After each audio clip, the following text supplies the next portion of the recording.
Tapping case విచారణ నత్తనడక సాగుతుందని Malkajgiri MP Etela Rajender అన్నారు.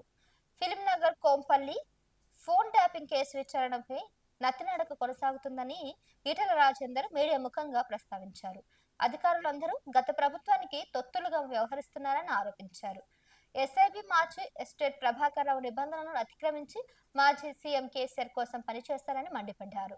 మంగళవారం ఫోన్ ట్యాపింగ్ కేసులో సిట్ ముందు వాంగ్మూలం ఇచ్చిన అనంతరం ఆయన జూబ్లీహిల్స్ పోలీస్ స్టేషన్ వద్ద మీడియాతో మాట్లాడారు. ఫోన్ ట్యాపింగ్ లో నేనే మొదటి బాధితుడిని. నా కుటుంబ సభ్యులు, డ్రైవర్లు గన్మ్యాన్లపైన నిఘా పెట్టారు.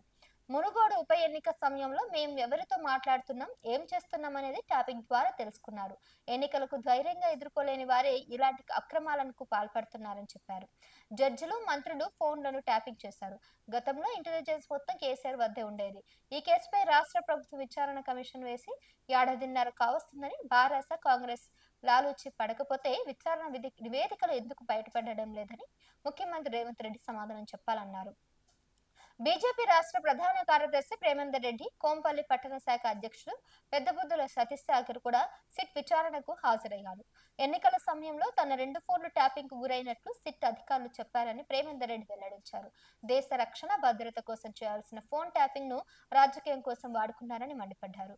కాగా ఈటెల భారస నుంచి భాజపాలో చేరిన సమయంలోనే సతీష్ కూడా చేరారు.